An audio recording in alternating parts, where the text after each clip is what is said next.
Bienvenue sur le podcast de l'équilibre digital. Entrevues exclusives, astuces marketing et bien plus avec des personnalités du monde des affaires, de l'entrepreneuriat et du marketing. Découvrez-en plus sur eux, leur vie d'entrepreneur et surtout, apprenez d'eux afin de créer votre propre équilibre digital. Animé par Maude Belval et Jean-Michel Lépine. Bonne écoute! Bienvenue au 18e épisode du podcast L'équilibre digital. Donc aujourd'hui, c'est encore un épisode juste Jean-Michel et moi et on parle de TikTok. Donc on va aborder plusieurs points. Donc je pense que c'est le sujet pour vrai préféré à Jean-Michel ces temps-ci. Fait que vous allez voir, là, il y a des grandes chances qu'il parle beaucoup plus que moi parce que je pense qu'il consomme beaucoup plus TikTok aussi. Fait qu'il y a beaucoup d'insights qui vont être intéressants que vous allez pouvoir apprendre. Donc en gros, on va parler un petit peu de c'est quoi TikTok très rapidement. Pourquoi TikTok pour les entreprises, comment ça marche en gros, des façons de faire du marketing sur TikTok, puis aussi l'opportunité en général. Donc, à la fin de cet épisode-ci, vous allez avoir plus d'informations sur tout ça sur TikTok. Donc, Jean-Michel, comment ça va aujourd'hui?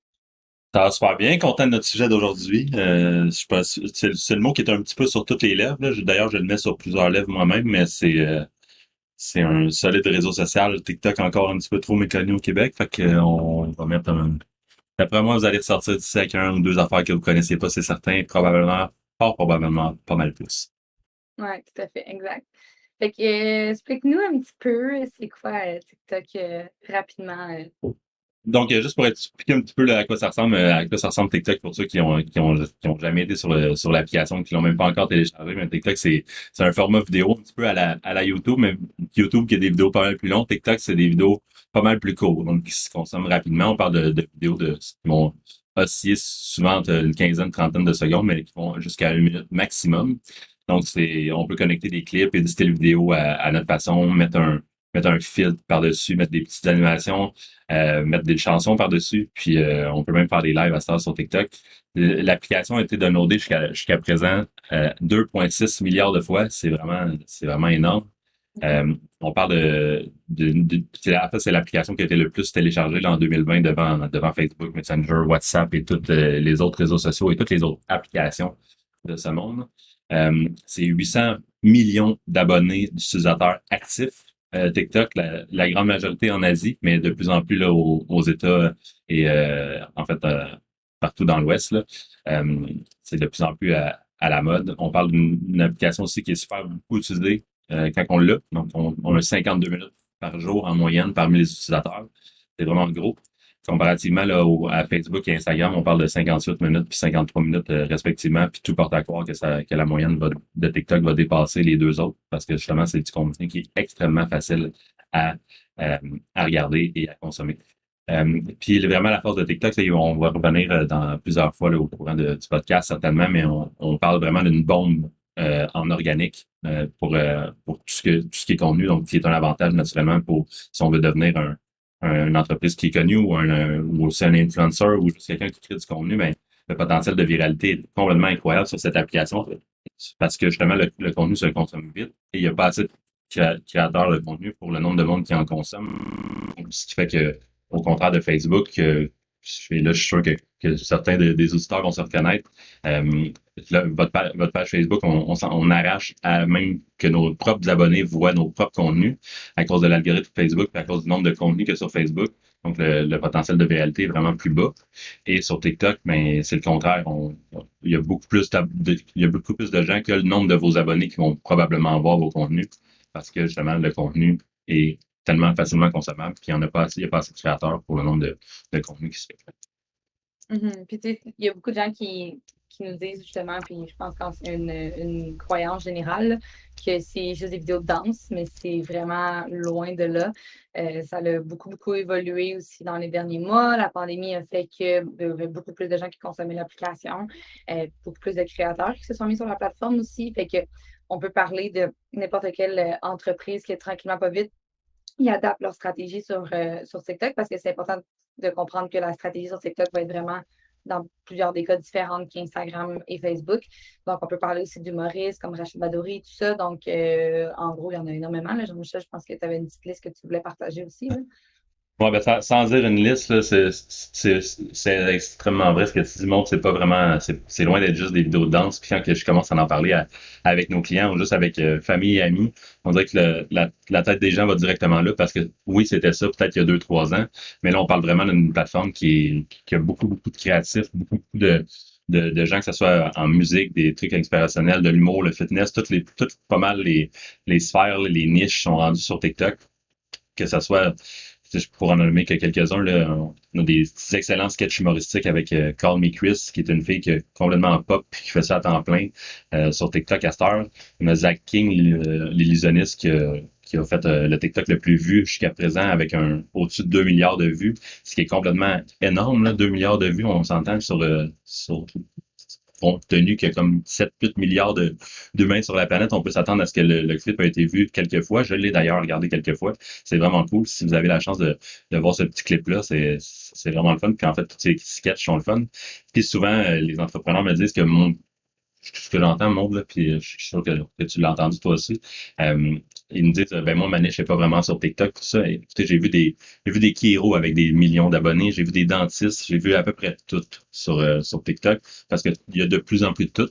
Puis, je vous dirai pas que vous verrez pas de vidéos de danse, là. Vous allez en voir, mais vous allez voir certainement d'autres choses là, qui, avec l'algorithme, vous allez continuer de voir ce que vous aimez, de plus en plus et de moins en moins voir ce que vous regardez pas. L'algorithme est extrêmement fort sur TikTok pour vous montrer le contenu que vous voulez voir, puis vous allez voir pas mal de choses intéressantes, c'est sûr ça. Puis, pour poursuivre avec l'autre point qu'on avait, c'est pourquoi TikTok pour les entreprises. Donc, on commençait justement d'en parler. Puis, le c'est pas pour moi, on se le fait souvent dire, ou c'est de savoir justement est-ce que ma clientèle est là, mais si elle n'est pas là, elle va l'être plus tard de toute façon. Là, ça s'en va de plus en plus vers là. Ouais. Est-ce que vous voulez être là avant la vague ou être là une Ouais, fois que là c'est rendu aussi dur que Facebook en ce moment ou Instagram. avec le contenu? Ouais, Mhm. puis tu sais, c'est ça, c'est de plus en plus, tout le monde est là, puis que ça soit les Will Smith de ce monde ou comme Maud a dit tantôt, Rachid Badouri, on a, que ça soit même dans le monde politique, on a le chef du NPD qui fait des TikTok presque à tous les jours, Jagmeet, je sais pas comment dire son nom, là, mais Jagmeet Singh, quelque chose comme ça. On a des brands aussi qui sont des brands autant québécoises là, avec les Maxi, IGA qui fait de la pub. Euh, Si vous voulez voir là, des bonnes brands justement américaines qui ont vraiment une bonne stratégie. On a Chipotle, on a Nike, NBA. Il faut dire que c'est quand même facile là, avec la NBA, sans dire que c'est facile, ça prend du temps, mais mettre des highlights de NBA pour les gens qui regardent la NBA, mais c'est sûr que ça les intéresse, mais justement, eux, ils ont pris le temps d'être là, puis ça vaut la peine. Puis on a vraiment, tu sais, quand je dis que le potentiel de viralité est énorme, là, c'est en quelques mois, vous allez avoir des millions d'abonnés.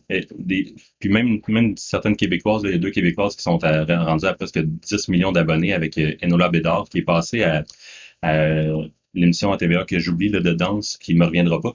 Puis Révolution. exactement, Révolution, il y a 2 ans. Puis Sarah-Jeanne Blow aussi, qui a un petit peu plus là, que 9 millions d'abonnés. Puis justement, l'année passée, là, il était pas là, là. Les deux sont rendus à LA, ils ont une belle carrière, tu sais, ils vivent que de ça, ils ont des sponsors. Ça va vraiment vite. Puis autant là, dans le monde musical, là, j'ai vu des artistes popés se rendre dans les top 50 et tout ça. Fait que Mhm. si on se demande là, si votre clientèle est là-dessus, elle va l'être 100%. Fait que profitez-en tout de suite pour vous rendre pertinent sur cette plateforme. Ouais, puis c'est vraiment, faut être vraiment authentique, puis c'est sous forme de divertissement. Donc, comme là, c'est pas le même contenu que vous allez mettre sur TikTok que sur Instagram. Pour donner un exemple concret, je me rappelle, il y a plusieurs mois, Jean-Michel me parlait je sais pas si c'est exactement ça, là, mais le La La Land Kind Café, c'est Ouais, ça? un de À mes, Los Angeles? ouais, Ouais. carrément, ça c'est Fait que, une de mes chaînes favorites. Mm. ouais, c'est ça, vous irez voir, là, juste pour vous dire concrètement ce qu'ils font en gros, là. C'est juste aller comparer le Instagram puis le TikTok, puis la stratégie Instagram est vraiment adaptée à la plateforme, puis TikTok, c'est des gens qui se promènent en voiture, puis qui demandent aux autres, dans le fond, ben, qui donnent des compliments, en fait, aux gens, c'est ça. Fait que, tu sais, ça fait pas partie nécessairement, ils donnent pas de café, là, ça n'a pas rapport, mais c'est la façon, ils ont trouvé la bonne façon d'emmener comment la mission de l'entreprise transparaît, en fait, là. Exactement. Essentiellement, là, cette entreprise-là, c'est des cafés, donc c'est une chaîne de café, La La Land Kind Café.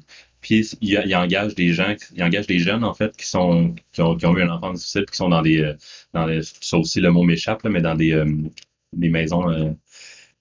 Des centres de Ouais, c'est jeunesse, ça, c'est ça? des centres jeunesse, exactement. Puis ils engagent ces gens-là. Puis leur mission d'entreprise, c'est vraiment de partager de la joie, puis genre rendre le monde une place meilleure. Donc, quand que le monde a parlé des TikTok qu'ils font, mais ça a vraiment rien à voir avec le café. Mais ils ont trouvé une façon de se rendre pertinent auprès de ce démographique-là avec leur mission d'entreprise. Puis ça fait quelque chose de vraiment le fun. Puis eux autres aussi ont des millions d'abonnés, malgré que ce soit des petits cafés là, pas plus gros qu'un café dépôt, là. Tout à fait, tout à fait. Fait que ça, je pense que ça fait vraiment le tour du point de pourquoi TikTok aux entreprises. Je sais pas si tu avais des choses à rajouter là-dessus, sûrement. Ouais, ben c'est vraiment une façon. Tu sais, pensez pas que vous allez avoir des clics directs avec ça, mais c'est vraiment une façon de bâtir votre marque pour vous faire aimer. Puis ensuite, vous vendrez ce que vous avez à vendre après, mais vraiment, c'est une belle façon de bâtir votre communauté, d'être plus relevant auprès d'un jeune démographique aussi, mais éventuellement, c'est sûr que le démographique va être porté à vieillir, là. Comme je vous disais avec Facebook au début, c'était vraiment des universitaires.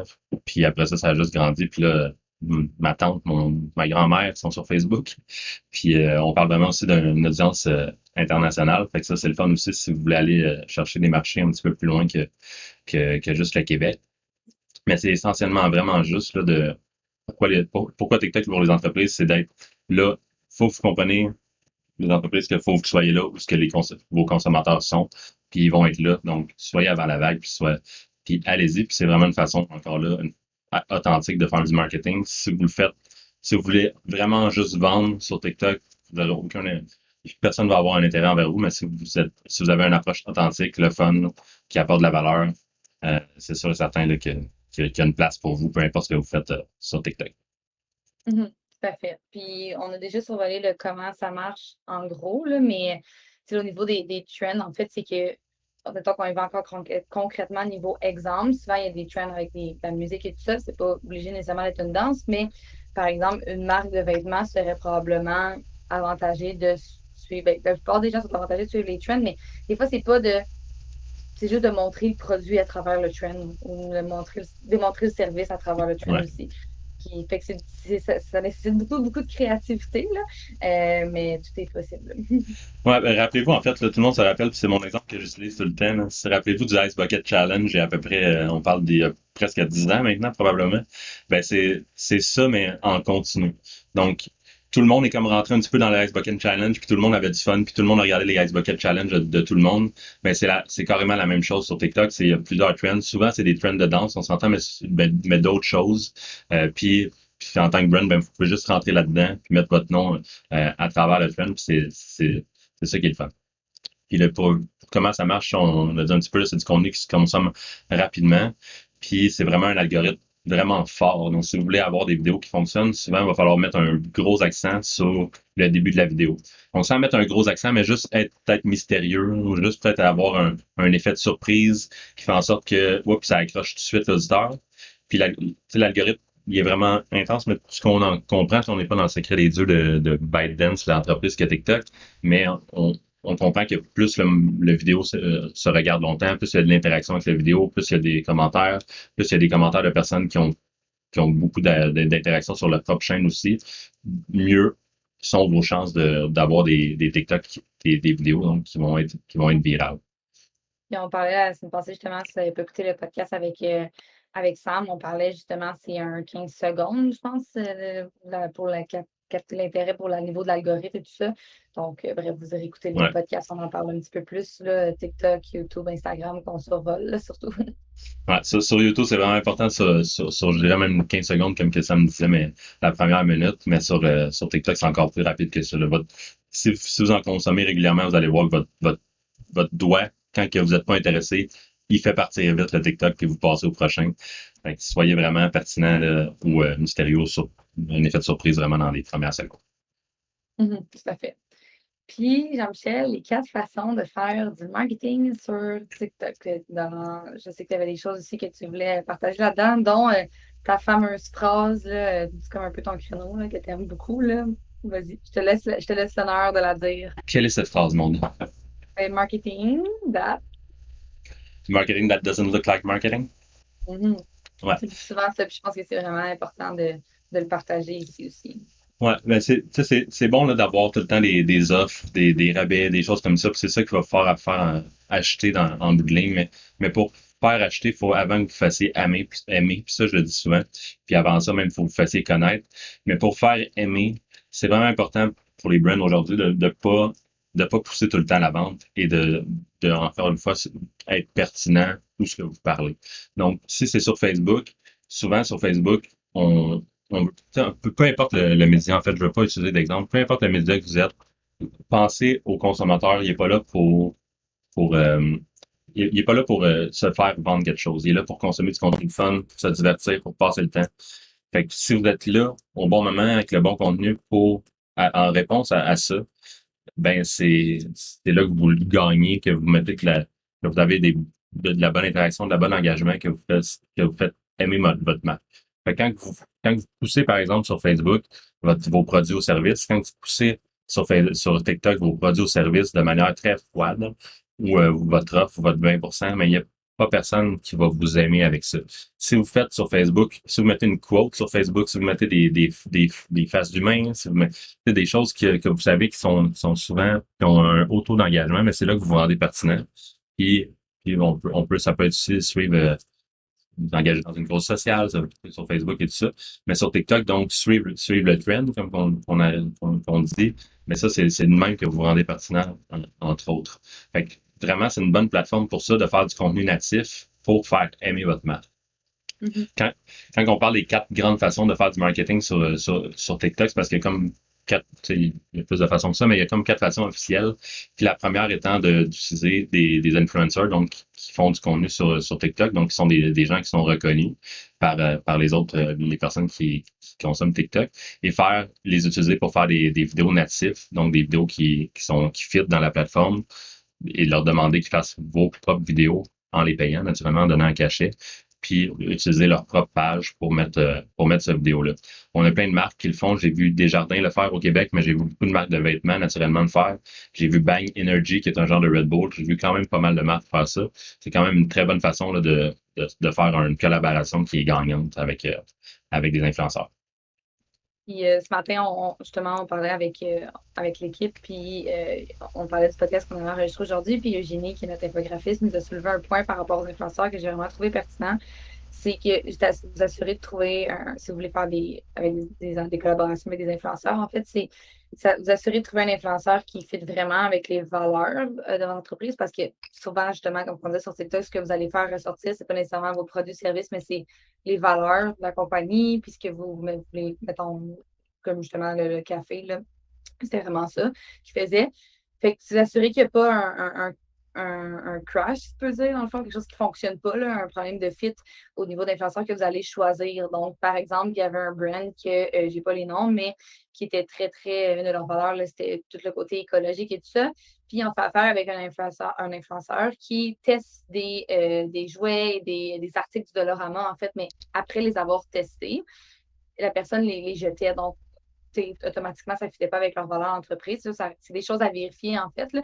Si on pourrait peut-être faire un autre podcast, peut-être, sur justement comment fonctionnent des campagnes d'influence, parce que c'est pas juste vous écrivez un influenceur que vous espérez qu'il publie ou vous shippez quelque chose par la poste. Là. Il y a des contrats à faire avec eux aussi. Il y a des recherches à faire. Donc, on fera un podcast là-dessus, Jean-Michel. Ouais, ça serait pas fou. On a de ça. On a ça, mais c'est ça, pour tout ce qui est des influenceurs, allez-y pas froidement, bâtissez des relations. Vous les bâtissez, le plus que vous raisonnez avec cette personne-là qui va être votre influenceur, le mieux ça va être après parce que lui va avoir un incentive d'en parler. Il va être content d'en parler, il va peut-être en parler à d'autres personnes qui vont aussi partager vos trucs ou peut-être même faire essayer votre produit, indépendamment de c'est quoi votre produit, puis le faire acheter aussi par d'autres personnes. Fait que négligez pas bâtir des relations, peu importe avec qui. Mm-hmm. Puis, c'est une question qu'on se fait poser là, récemment, parce qu'il y a des gens qui disent on va faire du ads à la place de créer du contenu. On se les fait demander par des clients, comme oui, c'est une façon qui peut être vu de l'extérieur plus simple peut-être de juste faire rouler un ads, mais c'est pas nécessairement là, parce que, comme on disait, le pourcentage de viralité il est tellement fort en organique. Ouais. Puis nous, on l'a essayé on a testé TikTok Ads. Jean-Michel, tu peux peut-être parler un petit peu de ton expérience de TikTok Ads. Ouais, c'est quand même très pas cher là, c'est sûr que c'est moins de machines là, que Facebook ou Google au niveau du machine learning. Donc, la machine apprend moins bien par elle-même que les autres machines, mais en termes de portée, de notoriété de votre marque, puis justement de faire aimer, c'est avec du contenu natif, encore une fois, même si vous le mettez en publicité, vraiment que ça n'ait pas l'air d'une pub, mais c'est sûr que c'est vraiment un médium qui est encore moins cher là, que peu importe ce que vous avez vu. Si on parle d'un d'un 1$ à 2$ pour un coût par 1000 impressions. Donc, c'est plus bas que Facebook. C'est plus bas que, en fait, tous les autres médiums qui existent. Donc, négligez pas ça. Mais oui, donc la deuxième façon, là, tu le mènes là, montre la deuxième façon de faire du marketing sur TikTok, c'est par justement des publicités. Puis il y a 3 façons de faire des publicités sur TikTok on peut payer pour faire un hashtag sponsorisé. Donc un challenge, par exemple, ou des choses comme ça. On peut payer pour faire de la publicité. Donc, un petit peu comme à la Facebook, là, vous allez avoir des publicités qui vont dérouler quand vous changez de contenu, donc à travers votre fil pour vous, mais il va y avoir des pubs là, de temps en temps qui vont apparaître. Puis il y a aussi un truc qu'on appelle le takeover, qui est en fait quand on ouvre l'application, il y a une pub qui pop, puis ça prend pas mal toute la place de l'app. Donc là, on est comme obligé de la regarder. Puis ça, c'est les coûts sont un petit peu plus dispendieux. Moi, j'ai pas eu la chance de faire des takeovers, mais c'est pour la notoriété, là, c'est sûr que vous faites voir de même, c'est assuré. La troisième façon, mais c'est il y a dépendamment. Pardon? Es-tu rendu à la 4e ou à la 3e? La troisième. OK, c'est bon. La troisième façon, c'est vraiment là, de curate, je sais pas le mot en français, mais essentiellement, dépendamment de c'est quoi votre entreprise, naturellement, s'il y a des utilisateurs qui font du contenu pour vous, donc qui parlent par exemple de votre marque, Chipotle fait beaucoup ça, là, c'est un bon exemple. Il y a beaucoup de gens qui vont chez Chipotle, il y a beaucoup de monde qui font des achats là et qui font du contenu avec ça parce que c'est une chaîne de fast-food qui est aimée, qui est bonne et qui est quand même le fun aux États-Unis. Mais Chipotle va reprendre ce contenu-là pour le mettre sur sa propre page. Donc, ça fait du contenu, tu sais, qui est quand même le fun pour eux autres. Puis ça fait du contenu qui est super authentique parce que c'est justement les utilisateurs qui l'ont fait. J'ai d'ailleurs une petite histoire à raconter là-dessus. J'ai fait un article de blog il y a peut-être 1 an de ça sur TikTok à propos d'un gars qui s'appelle. Sur notre blog, d'ailleurs, Webentity, si vous voulez aller le voir. Ouais, on l'a transféré sur notre blog sur Webentity. Je vous suggère d'aller lire ça. Là, ça date quand même d'1 an, puis le TikTok a évolué, mais je pense que ça va vous donner quand même une bonne idée sur le potentiel de viralité et tout ça. Puis un utilisateur qui s'appelle 420 Dogface 208, un nom à coucher dehors, qui a fait un petit post juste très normal là, sur son skateboard, sur son longboard en fait, en allant travailler avec un 2 litres d'Ocean Spray qui est du jus de canneberge. Demandez-moi pas comment il boit ça à même la bouteille, mais c'est ça qu'il fait. Sur une petite tune bien tranquille, Dreams de Fleetwood Mac. Et en descendant la rue, il s'est juste enregistré comme ça. Le gars, il vibe, là, il est bien. On voit qu'il y a rien qui se passe de super impressionnant. Puis cette vidéo-là est allée chercher des centaines de millions de vues. Ce qui est vraiment, même sur cette plateforme-là, énorme. Puis que, en fait, ce gars-là a comme sorti de nulle part. Puis là, après ça, il y a eu des millions d'abonnés aussi. Ce gars-là, aujourd'hui, c'est beaucoup plus dur. Au niveau TikTok, il y a peut-être des dizaines de mille de vues. Mais pendant un moment, il est vraiment devenu viral. Puis son trend est devenu viral tellement qu'il a été repris par beaucoup d'autres TikTokers. Même Fleetwood Mac lui-même, le chanteur même Mike Fleetwood, pardon, le chanteur de Fleetwood Mac, un groupe assez populaire là, dans les années 70, je crois, 80 en tout cas dans ces eaux-là. Puis, ça a été vraiment repris, là, puis il a fait la même vidéo qu'il a mis lui-même sur TikTok, Mick Fleetwood. Puis, en gros, j'ai lu récemment, là, en faisant mes recherches pour le podcast, que à cause de cette vidéo-là, de ce TikTok-là, par Dogface, la brand Ocean Spray a été chercher 15 milliards d'impressions gratuitement. C'est complètement débile. Là. 15 milliards, c'est vraiment énorme d'un, mais gratuitement, c'est encore plus fou. Tandis que j'imagine les boardroom meetings de Ocean Spray en train de parler de qu'est-ce que ça va être leur prochaine pub à la télé qui va coûter des millions pour avoir une infime partie de ce montant-là d'impression, mais c'est énorme. Tu sais, on parle tantôt quand je parlais de TikTok avec le 1 $, 2 $ par 1000 impressions, mais là, on parle, si on fait pour 15 milliards, ça fait 15 milliards. Ah ouais. C'est extrêmement cher. Sur Facebook, on aurait du x2 ça. Avec un panneau d'autoroute, vous auriez du x4 ça. Après, avec la télé, vous auriez x20 ça. Fait que là, on parle des 150 milliards. Mhm. C'est énorme, tu sais, pour avoir ça gratuit. Donc, vraiment, tu sais, poussez, faites des collaborations avec des influenceurs, essayez de pousser ça, puis vous allez peut-être, à cause du potentiel de viralité, tomber sur quelque chose qui va être énorme pour vous, qui va donner vraiment vous rendre actuel.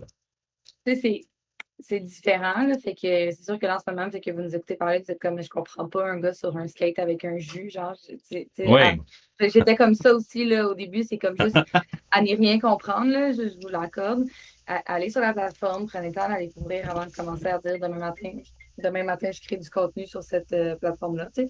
Fait qu'une fois que ça va, vous allez être dedans, vous allez voir, vous allez vous rendre compte comment que ça fonctionne. c'est un excellent point. Puis tu sais, peut-être que là, depuis, on est dans un sujet qui m'intéresse beaucoup. Fait que j'en parle là, comme si c'était quelque chose de facile. C'est vraiment, ça sera pas facile, mais comme rien ne l'est, comme faire du contenu sur n'importe quelle autre plateforme au début ne l'est pas. Faites vos devoirs, allez voir sur Facebook, Google, tapez How to create good content on TikTok, consommez la plateforme. Passer un 10-20 heures là, dans un mois dessus, puis regardez comment ça fonctionne. Essayez de trouver d'autres brands aussi. Google est votre meilleur ami tout le temps. Là, hein. Si vous ne savez pas, là, tapez brands that are doing good on TikTok, essayez de voir c'est quoi la stratégie, essayez de vous en inspirer, allez regarder comment. C'est sûr qu'en regardant là, la stratégie de Chipotle, vous allez peut-être vous dire, OK, ça, c'est pas pour moi. En regardant la stratégie de Nike, ça, c'est pas pour moi. Mais comment, regardez ça, dites-vous comment que je peux prendre certains éléments de cette stratégie-là pour les appliquer à ma brand. Puis c'est comme ça qu'on s'inspire, tu sais. Vous allez regarder qu'est-ce qu'il fait, vous allez prendre les best practices un petit peu, puis vous allez la mettre à votre sauce, à votre entreprise, dans vos couleurs, dans votre vibe, et essayer de pousser ça. C'est sûr qu'il y a une place pour vous, peu importe, là, même si vous pensez que non, je vous le dis que oui. On peut, cédulez-moi un quart d'une demi-heure, on va en parler, mais c'est sûr et certain qu'il y a une place pour vous sur TikTok. On avait-tu passé les 4 points? Il restait le quatrième, en fait, qui était justement de créer votre propre contenu. Fait que vous pouvez faire ça aussi. Puis encore là, pensez pas, essayez des choses aussi, tu sais, je vous dis de vous inspirer, mais essayez des choses, mettez n'importe quoi, vous allez voir, vous allez tomber un moment donné sur quelque chose qui fonctionne. Mais donc, tu sais, pensez pas que c'est pas intéressant avant de l'essayer. J'ai vu des choses là, que même, tu sais, on parlait du skateboard tantôt. Il y a rien d'intéressant dans la façon comment j'en ai parlé, mais il y a des millions de personnes qui ont vibé avec ça puis qui l'ont pris parce que c'est juste un sentiment de bien-être. Puis le monde, tu sais, pensez pas avant de l'essayer ce que le consommateur va penser de ce que vous mettez. C'est faut l'essayer pour en avoir le cœur. Mhm. Puis, les derniers points qu'on voulait passer rapidement, c'est l'opportunité en général. Tu sais, on l'a déjà survolé, mais TikTok est là pour rester. Tu sais, il y a 2 ans, on se posait toute la question, un peu comme Clubhouse qu'on se pose moi, personnellement, je me pose la question en ce moment. Fait que TikTok est là pour rester, là, on le voit, là, ça grossit de plus en plus, puis ça n'arrête juste pas. Puis la vague est pas, tu sais, comme on dit tantôt, le nombre d'utilisateurs versus le nombre de créateurs, il y a une méchante différence. Donc, la vague, c'est encore le temps d'être là. Puis tu sais, il y a encore, comme on dit, la possibilité de viralité est encore là. Fait qu'il faut surfer sur la vague et la prendre, comme on dirait. Comme on dirait chez Wavens. Ouais, c'est ça. Mais c'est exactement ça. Soyez là avant que les autres le soient parce que c'est sûr que si vous prenez le temps là, de vous éduquer dessus, puis la comprendre, puis d'essayer des choses, même si vous ne popez pas, c'est pas tout le monde qui va devenir viral après leur deuxième vidéo. Là, on s'entend, ça va peut-être en prendre 100, 200, mais si vous faites les 100, 200 là, à la place d'attendre dans 3 ans, quand là, ça va être pas mal plus bondé.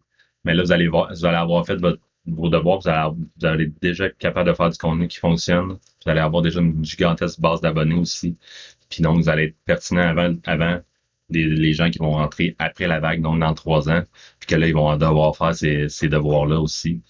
Puis que là, ça va leur prendre 2-3 ans avant d'être eux aussi pertinents. Donc, soyez là avant tout le monde. Vous allez probablement en bénéficier pas mal.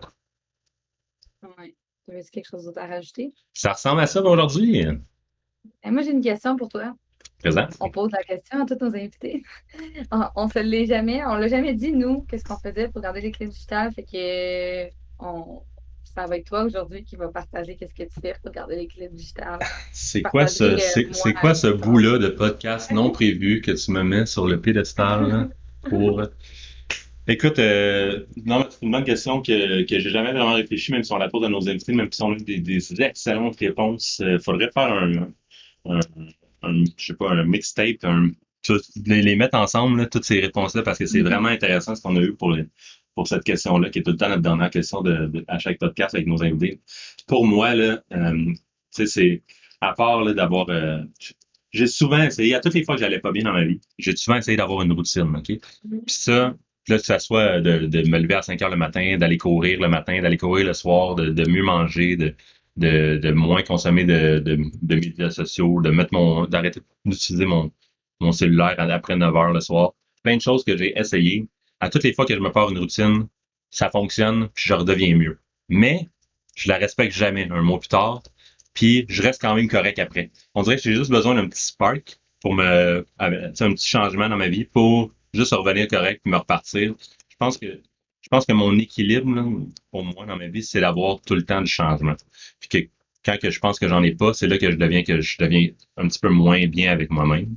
Puis que là, j'ai besoin d'essayer de quoi d'autre. Je pense que ça reflète aussi beaucoup ma personnalité de généraliste, qui a été transmise par mon père, certainement, qui est, je peux, peu importe ce que j'ai fait dans ma vie, j'ai tout le temps été vers quelque chose que j'abuse pendant quelques semaines. Par exemple, que ça soit, j'ai eu une petite passe récemment de crypto.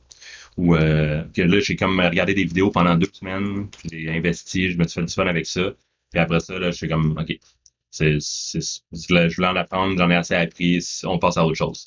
Puis après ça, ça va être TikTok. Puis après ça, ça va être un style de musique pendant 2 mois. Puis j'ai tout le temps besoin de ça, on dirait, de sans cesse connaître des nouvelles choses. Puis quand ça arrive pendant quelques semaines, quelques mois, mais là, on dirait que je me sens moins bien. Puis là, c'est là que j'ai besoin de changement. Fait que mon équilibre, dans ça se fait ça. Puis c'est la même chose pour le digital. Ça ressemble à ça là, pour vraiment avoir tout le temps du changement. Puis tu sais, je vais passer j'ai l'air de quelqu'un qui est. Avec le podcast qu'on vient de faire, j'ai l'air de quelqu'un qui passe le clair de mes journées sur TikTok, mais je vais avoir une passe TikTok pendant 3 semaines. Puis après ça, je vais être sur Reddit. Puis après ça, je vais être sur Twitch à regarder du streaming. Après ça, je vais être sur YouTube. Après ça, je vais me claquer une série sur Netflix. Puis vraiment tout le temps intense, mais pendant pas beaucoup de temps. Puis ça ressemble à ça. Sinon, au niveau de tout ce qui est notifications, là, j'ai vraiment fait le ménage pas mal partout. Que ce soit au niveau des notifications, des applications, là, j'en ai presque plus. À part les messages textes, pratiquement. Mais que ce soit pour la job ou pour tous les autres réseaux sociaux, là, je vais avoir mes notifications quand je vais ouvrir l'app. Même chose pour les courriels. J'essaie d'y aller le moins souvent possible, mais tout le temps dans des délais qui sont raisonnables. On s'entend que je vais quand même 3 fois par jour parce que mon travail se passe aussi pas mal dans les courriels. Mais essayer de réduire le bruit là, dans ça, par rapport à ça.